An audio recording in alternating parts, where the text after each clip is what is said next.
सबको जय मसीह की। Everybody praise the Lord. आज के वचन बता रहे मत्ती सुसमाचार 3 का चैप्टर हम 6 पढ़ते हैं। उसके अंदर क्योंकि मैं यहोवा हूँ, याकूब के संतान मैं कभी नहीं भूलूंगा। परमेश्वर कहता है हमारा सब पृथ्वी में रहने वाला सब मित्रों भाई बहन लोग को परमेश्वर कहते हैं कभी परमेश्वर हमसे नहीं भूलते हैं। यह हम कौन है? याकूब के संतान है। इसलिए कहते हैं क्योंकि मैं यहोवा हूँ। परमेश्वर कहते हैं मैं परमेश्वर हूँ, मैं आपको यहोवा याकूब के संतान में कभी आप लोगों को भूलूंगा नहीं। हमारा परमेश्वर कहता है हमसे कभी परमेश्वर भूलेंगे नहीं। हम भूल जाते हैं परमेश्वर को, प्रार्थना करने भूल जाते हैं, बाइबल पढ़ने के लिए भूल जाते हैं, कलीसिया में आने के लिए भूल जाते हैं। आप लोगों को परमेश्वर को जीसस कौन है ऐसे भी लोग पूछते हैं हमसे, कहते हैं जीसस कौन है, मसीह कौन है ऐसे भी पूछते हैं। आप परमेश्वर आपको जानते हैं, परमेश्वर को आप लोग को नहीं जानते हैं। इसलिए कहते हैं क्यों मैं यहोवा हूँ, याकूब के संतान है, मैं कभी आप लोगों को नहीं भूलूंगा।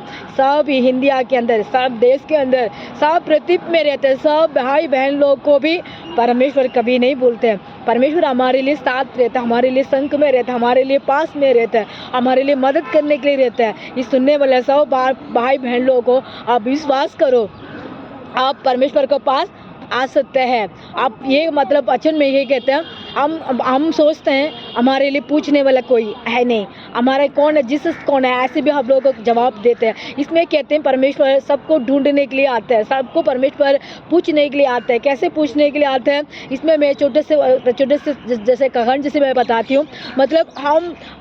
ये कहते थे ऐसे अनाल जैसे एक स्त्री थी, उसको अनाल ऐसे मतलब उनको परिवार में उसको मतलब संतान नहीं था। इसकी वजह से सब लोग उनको ऐसे निंदा करने लगे। वो रोती थी, कहाँ पे रोती थी? गलीशा में जाके रोती थी, गलीशा में जाके प्रार्थना करती थी, गलीशा में जाके वो परमेश्वर से वो बात करती थी। कैसे बात करते थे? ऐसे मेरे जैसे जोर से नहीं बात नहीं किया, ऐसे हमारा जैसे जोर से किसी से हम लड़ाई हो जाता है जोर से बात करता है, ऐसे नहीं था। वो चुपचाप जाके गलीशा में घुटने करके वो अपने रो के अपने मन के बात परमेश्वर से बताते थे। परमेश्वर कहते हैं याकूब के संतान मैं कभी नहीं भूलूंगा। परमेश्वर कह रहे हैं उसको नहीं भूलनी नहीं है। इसलिए तो परमेश्वर कहते हैं तुम भी एक संतान पैदा करेगा, तुम भी देश को वारिस बनेगा। ऐसे उसको बाद परमेश्वर ने उसको एक भविष्यवाणी दिया बेटा। कौन से भविष्यवाणी? देश के लिए भविष्यवाणी, दुनिया के लिए भविष्यवाणी, तो पृथ्वी के लिए, ये सारी पृथ्वी के लिए भविष्यवाणी बनने वाला एक सामुएल छोटा सा बेटा दिया था उनको। एक ही नहीं दिया, बहुत सारिया बेटा दिया उनको।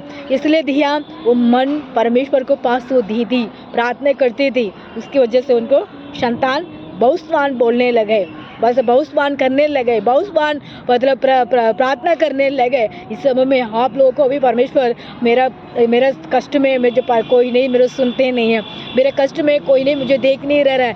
ऐसे आप मन में कष्ट में रह रहे हैं, परेशान में रह रहे हैं, तकलीफ में रह रहे हैं, नौकरी नहीं है, मतलब संतान नहीं है, मतलब मेरे लिए घर नहीं है रहने के लिए, मेरे लिए मतलब कुछ भी बीमार में ठीक नहीं हो रहा है। ऐसे आप लोग को सोच रहे भाई बहन सिस्टर ब्रदर, सबको परमेश्वर कहते हैं मैं ही यहोवा हूँ, मैं याकूब के संतान आप मत डरो, मैं आप कभी नहीं भूलूंगा। ऐसे परमेश्वर कहते हैं। इस सुनने वाला सबको भी परमेश्वर आशीष देगा। God bless you everybody, praise the Lord. जय मसीह की।